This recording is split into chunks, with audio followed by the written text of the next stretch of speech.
हाँ जी साहब, welcome to my car helpline. कैसे हैं आप लोग? देखिए, आज का जो सेशन है इसमें बात करने वाले हैं इंडिया की बेस्ट सेलिंग कार मॉडल्स के बारे में, क्योंकि जो दिखता है वो बिकता है। कुछ एक खास बातें उन मॉडल्स के बारे में जो आपको जानना ज़रूरी है अगर अपने नेक्स्ट न्यू कार के बारे में प्लान कर रहे हैं।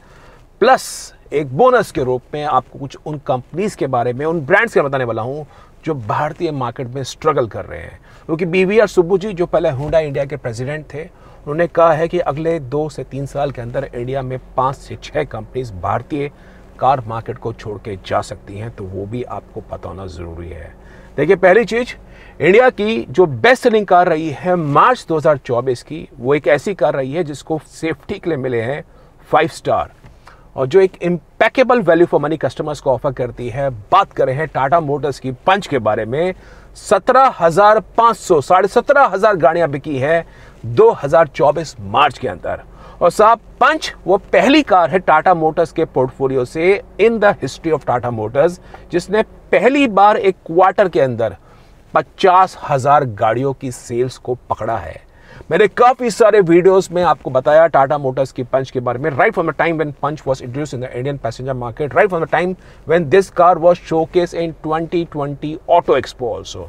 और जो इस कार के अंदर पोटेंशियल है, दमकम है, SUV स्टैंड्स है, रोड प्रेजेंस है, बिल्ड क्वालिटी, और जैसे जैसे कंपनी ने इस कार के इंजन को एनहांसमेंट्स करे हैं BS6 फेज 2 आने के बाद, जो फीचर्स लिस्ट है, जो वैल्यू फॉर मनी कस्टमर्स को ऑफर करती है, I think Punch certainly number 1 के स्पॉट को बिल्कुल अख्तियार करती है। जो सेकंड बेस्ट सेलिंग कार है बॉस, वो एक ऐसी कार है जो SUV सेगमेंट में कार बायर्स के दिल को छू गई है। मिड SUV कार जो जिन्हें चाहते हैं उसमें नंबर 1 सेगमेंट पे हमेशा रहती है, कंपटीशन में रहती है। बात कर रहे हैं हुंडई क्रेटा के बारे में। और क्रेटा की एक ऐसा, जब से इसकी ऑल न्यू क्रेटा लॉन्च हुई है, जो इस कार के सस्पेंशन है, कंफर्ट है, रोड प्रेजेंस है, स्टाइलिंग है, एडास है, CCTV कैमरा का सेटअप है, fully loaded lifestyle features, 6 airbag standard, आपको बहुत ही बढ़िया एक्सपीरियंस मिलेगा ऑल न्यू हुंडई क्रेटा में। And that's why Creta is the second best selling car with almost 16,500 cars sold in the Indian passenger car market. तो देख लीजिए, Indian customers का रुझान, जो गाड़ी 12 लाख से लेकर 24 लाख रुपए ऑन रोड तक पहुंच रही है, वो अब सेकंड बेस्ट सेलिंग कार है इंडियन कार मार्केट की। जो तीसरी, चौथी, पांचवी, छठी कार है, वो फाइनली मारुति सुजुकी के पोर्टफोलियो से है। बात कर रहे हैं Maruti Suzuki WagonR, Maruti Suzuki Dzire, Maruti Suzuki Swift and Maruti Suzuki Baleno. इन चारों गाड़ियों की जो सेल है वो है 15,500 से 16,400 यूनिट के अगेंस्ट। हालांकि जो थर्ड बेस्ट सेलिंग कार है वो वैगनआर है, फोर्थ बेस्ट सेलिंग कार है डिजायर है, fifth best selling car Swift है, लेकिन जो साहब 6 बेस्ट सेलिंग कार है मारुति सुजुकी बलिनो। यहाँ पे मैं आपके कुछ पल लेना चाहूंगा, क्योंकि जो मारुति सुजुकी बलिनो है, मेरे हिसाब से मारुति सुजुकी के पोर्टफोलियो में इस वक्त सबसे वैल्यू फॉर मनी और सबसे बेस्ट सेलिंग कार है। देखिए, 15,500 गाड़ियां बेची है मारुति सुजुकी ने बलिनो की, लेकिन बलिनो के सेम प्लेटफॉर्म पे फ्रॉन्क्स एंड समहाउ फ्रॉन्क्स के अंदर जो मैक्सिमम सेल है 80% वो हो रही है इसके 1.2 लीटर पेट्रोल इंजन के अंदर। तो जो फ्रॉन्क्स की सेल है वो है 12,000 गाड़ियां। प्लस बलिनो को आपने देखा ही होगा, ग्लांजा के रूप में देखा जाता है टोयोटा के प्लेटफॉर्म से, वहां पे भी 4,500 गाड़ियां बिक जाती है। तो अगर समझ सकते हैं कि बलिनो स्टैंड अलोन होती तो ये भारत की बेस्ट सेलिंग कार होती। 30,000 गाड़ियां बिकती हैं बलिनो फ्रॉन्क्स ग्लांजा के रूप में। और मारुति सुजुकी डिजर्व भी करती है इस कार के अंदर, basis the cabin space, basis the features, basis the engine refinement, basis the fuel efficiency, basis जो स्ट्रक्चर रिजिडिटी कार की एनहांस हुई है। 6 एयरबैग्स इस कार में अवेलेबल होते हैं। जो सियाज में 6 एयरबैग्स नहीं आते, बलिनो में आपको 6 एयरबैग्स मिलते हैं। तो कहने का आइडिया है, बलिनो एक बहुत ही बढ़िया कार है जो मारुति सुजुकी के पोर्टफोलियो में है। नंबर 7 जो कार है बॉस, वो SUV सेगमेंट में जो लोग चाहते हैं देसी लॉन्डो की कार, जो नए अवतार में आई है, ऑल न्यू स्कॉर्पियो एन, वो भारत की 7th बेस्ट सेलिंग कार हो गई है with almost 15,000 cars been sold in the month of March 2024। और ये जान लीजिए, स्कॉर्पियो एन पे लोगों का प्रेम निरंतर बढ़ता जा रहा है। ये स्कॉर्पियो एन की जो गाड़ियां बिकी है 15,000 unit, this is the highest ever Scorpio and been sold in the Indian passenger car market. बहुत ही बढ़िया इस कार की सेल्स हुई है। और स्कॉर्पियो एन भी अगेन 5 स्टार बिल्ड क्वालिटी, जो इस कार का सस्पेंशन में कंपनी ने ट्यून अप किया है, जो स्कॉर्पियो को चलाने का मजा है, पेट्रोल में, डीजल में जो फीचर्स है, आई थिंक जो एक रियल SUV का चाहते हैं 4x4 में भी अवेलेबल है। I think Scorpio N now selling as a 7th best selling car जो भारतीय पैसेंजर कार मार्केट की है। जो 8th बेस्ट सेलिंग कार है वो है एक 7 सीटर MPV। बात कर रहे हैं मारुति सुजुकी एर्टिगा के बारे में। देखिए Maruti Suzuki Ertiga almost 14,500 cars been sold in the month of March 2024। लेकिन मैं कहना चाहता हूँ एक्चुअली एर्टिगा की जो सेल्स हो रही है, जो 7 सीटर लोग कार पसंद करना चाहते हैं उनको एर्टिगा के अलावा ऑप्शन मिल नहीं पा रहा है। किया कारेंस एक बहुत ही वर्दी प्रोडक्ट के रूप में भारतीय मार्केट में लॉन्च हुई थी, जिस कीमत पाई थी still it was launch eight 8.99 lakh rupees. लेकिन समहाउ जब से किया कारेंस की सेफ्टी रेटिंग आई 3 स्टार के रूप में, चलो सेफ्टी रेटिंग भी छोड़ दीजिए, लेकिन जब से किया कारेंस की कीमतों में हाइक हुआ, समहाउ मारुति सुजुकी एर्टिगा पे लोगों ने अपनी समझ रखी है। अभी वर्तमान में ऐसा हो गया है कि एर्टिगा ZXi जो सेकंड है टॉप वेरिएंट से नीचे, उसकी कीमत अब किया कारेंस के बेस मॉडल के बराबर हो गई है। तो लोग इसलिए एर्टिगा को पसंद कर रहे हैं। अगर भारतीय पैसेंजर का मार्केट में कोई वर्दी 7 सीटर प्रोडक्ट आ जाएगा, trust me it's going to compete well against Maruti Suzuki Ertiga अगर प्राइसिंग इसकी एर्टिगा के आसपास रखी गई। जो भारतीय पैसेंजर का मार्केट की 9th और 10th बेस्ट सेलिंग कार है वो है 2 कॉम्पैक्ट SUV कार्स, एक है मारुति सुजुकी ब्रेजा और दूसरी है टाटा मोटर्स नेक्सॉन। अब कहानी ऐसी है साहब, ब्रेजा और नेक्सॉन की जो सेल्स है, ये दोनों की सेल्स रेड में है मार्च 2024 में, और विश्वास मानिए अप्रैल में भी ये सेल्स में कमी आएगी, क्योंकि अब आ रही है महिंद्रा की XUV 3XO। और जो इस कार का फीचर्स महिंद्रा लेके आ रही है, कंज्यूमर की साइकिक को देके features, 5 star build quality, performance, torque convert and automatic gear box, panoramic sunroof, और क्या चाहते हैं वो सारी ड्रीम्स पूरे होने वाले हैं। तो साहब ब्रेजा और नेक्सॉन को पूर्ण रूप से खतरा है। Mahindra is now going to dominate this compact SUV segment in terms of the overall package. बस प्राइसिंग उसको ठीक ठाक ले आए, अच्छी खासी ले आए, एग्जिस्टिंग मॉडल से बहुत ज़्यादा स्ट्रेच ना करें, क्योंकि एग्जिस्टिंग मॉडल पर डिस्काउंट्स काफ़ी चल रहे हैं। तो trust me XUV 3XO would be the game changer जो भारतीय पैसेंजर का मार्केट में होगा। लेकिन अगर आपने इन सब में एक ध्यान दिया होगा, एक समय भारतीय पैसेंजर का मार्केट को रूल करने वाली कार मारुति सुजुकी अल्टो कहां चली गई? Alto does not feature even the top 10 और टॉप 15। अल्टो की जो पोजीशन है वो 17वें नंबर पे है आफ्टर हुंडई वेन्यू।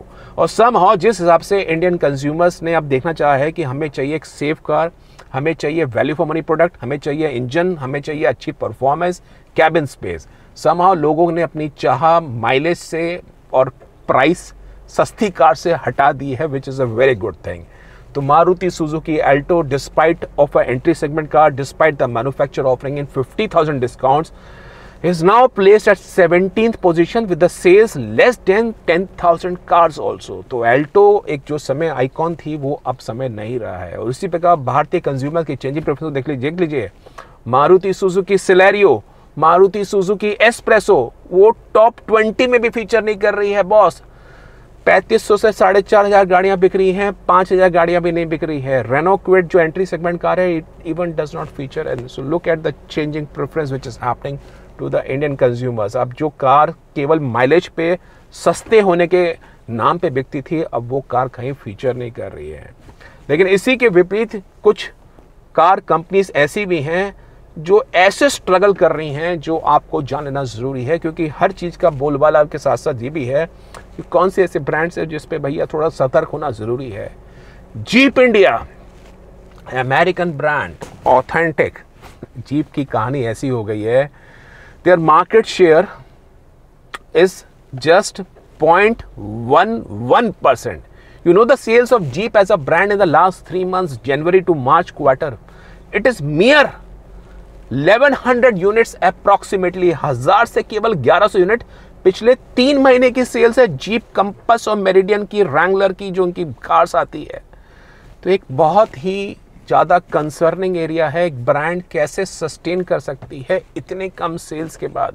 समहाउ उनकी जो स्ट्रैटेजी है वो चैलेंजिंग होती जा रही है। पहले जीप कंपस पे पेट्रोल इंजन खत्म हुआ तो एक बड़ा बात थी, जहां इंडियन मार्केट पेट्रोल कार चाह रहे हैं, उसके बाद कंपस की कीमतें बढ़ती जा रही हैं, डिस्काउंट ऑफर्स भी अलग चलते जा रहे हैं। समहाउ जो सेल्स है, despite of a very competent SUV in the build, in the performance, jeep is now on struggling mode, वो एक बात है। उसके बाद जो दूसरी ब्रांड बड़े स्ट्रगलिंग मोड पे है वो है स्टेलांटिस ग्रुप की कंपनी, जीप स्टेलांटिस ग्रुप का सिट्रो। और समहाउ सिट्रो के बारे में मेरे को और दुख होता है, because it's the recent एंट्रेंट in the Indian passenger market. केवल 3 साल ही हुए हैं सिट्रो एज अ ब्रांड को, और सिट्रो की आप सेल्स देखिए बॉस, इनकी जो पिछले 3 महीने की क्वार्टर की सेल्स है वो है केवल 2100 गाड़ियां। 2100 रुपए का शगुन होता है, 2100 गाड़ियां बिकी है, 700 units on an average, despite of a mass market brand. C3 है, C3 एयर क्रॉस है, C3 का इलेक्ट्रिक वर्जन है। सिट्रो के 3 साल के अंदर लगता है चैलेंज चढ़ते ही जा रहे हैं। अब कैसे सस्टेन करेगा स्टेलांटिस, एक बात है। उनके जो शोरूम्स है इंडियन मार्केट में वो करीब 50 से ऊपर शोरूम है। डैट मीन्स शोरूम हर महीने केवल 10 से 12 गाड़ियां बेच रहा है ऑन एन एवरेज। कैसे कॉस्ट निकालेगा, कैसे मैन पावर कॉस्ट निकालेगा, कैसे एस्टेट की इंफ्रा की कॉस्ट निकालेगा, एक बात है। जो तीसरी ब्रांड बड़ी चैलेंजिंग है मुझे लगता है, हालांकि अब उसके थोड़ा सा भविष्य लग रहा है कि शायद सुधर जाए। मैं बात कर रहा हूँ निसान इंडिया के बारे में। मैग्नाइट की केवल काफ़ी समय से, it's been almost close to 3 years Magnite is selling in the Indian passenger market, और उसमें कोई अपडेट खास नहीं आया है despite of a competition taking next league. लेकिन मैग्नाइट के अंदर अब ऐसा सुनने में आ रहा है कि 2024 में इसका अपडेट आएगा, फेसलिफ्ट आएगा, जिसमें 6 एयरबैग्स आपको मिलेंगे और सनरूफ आपको अवेलेबल होगा, और ये कार के इंटीरियर्स और रिवैम्प होंगे, नया इन्फोटेनमेंट सिस्टम होगा, और जो इसमें अभी एग्जिस्टिंग इशू है स्टीयरिंग का जो बड़ा लाइफलेस महसूस होता है वो उसको कंपनी ठीक करेगी, तो वो एक बात है। So hope so Nissan Magnite बेहतर तरीके से भारतीय पैसेंजर का मार्केट में आए, आई ट्रूली होप सो। और फिर जो 2 कार्स और आई शुड से ब्रांड्स जो भारतीय मार्केट में थोड़ा सा स्ट्रगल कर रही हैं वो है जर्मन मेकर स्कोडा VW के बारे में। And it gives me pain also, despite of a 5-star build quality, despite of a very competent product, जो उनके DSG गियर बॉक्स है, जो चलाने का मजा है, जो परफॉर्मेंस है, जो हैंडलिंग है, जो अब कैबिन स्पेस आई है, जो इनके न्यू एज प्रोडक्ट्स है, Slavia, Virtus, Kushaq, Taigun, I think हर एंगल से आपको चलाने में मजा आएगा। कंपनी 2-2 लाख के डिस्काउंट ऑफर्स भी दे रही है, लेकिन बॉस जो इनका मार्केट शेयर है इट इज लेस देन 1%। कैसे कैसे आगे ग्रो करेंगे? उनके एक प्लान था 2020 में, ऑटो एक्सप्रेस उन्होंने कहा था कि 5000 करोड़ की इन्वेस्टमेंट करेंगे, पर पिछले 3-4 साल के ऊपर हो गए हैं। समहाउ सेल्स स्ट्रगलिंग है, सेल्स चैलेंजिंग है। So I truly hope VW India, Skoda में पहले मिस्टर जैक हॉलिस थे, वो आए वापस, जो उनके साथ एक कॉन्फिडेंस था कस्टमर्स का, कस्टमर से मामलों में वो डायरेक्टली घुस जाते थे कि क्या समस्या है मैं उसको सॉल्व कराता हूँ। तो इस तरह का एक बिल्कुल पैशन चाहिए so as to revive the Skoda and VW, because इन प्रोडक्ट्स में जान है, प्रोडक्ट्स बहुत अच्छे हैं, दम कम है, लेकिन somehow because of some reason other these are not selling well in the Indian market. तो ये एक कहानी है जो आपको पता होनी ज़रूरी है। तो ये ऑटो सेक्टर की पूरा अपडेट था। वीडियो कैसा लगा, समझ में आता है तो आप वोट करिए, और कार्स के बारे में और कोई जानकारी चाहिए do visit the website www.mycarhelpline.com। Website पे कॉम्प्रिहेंसिव जानकारी मिलेगी, न्यू कार्स पे, यूज कार्स पे, फाइनेंस पे, इंश्योरेंस पे, एक्सेसरीज पे, और कोई प्रोफेशनल सपोर्ट चाहिए come down to My Car Helpline Forum so as to get an expert support. I am sure you're going to gain a lot. Thank you और जय माता दी। नवरात्रि सीजन आपके घर में बहुत खुशियां लेके आए। Thank you.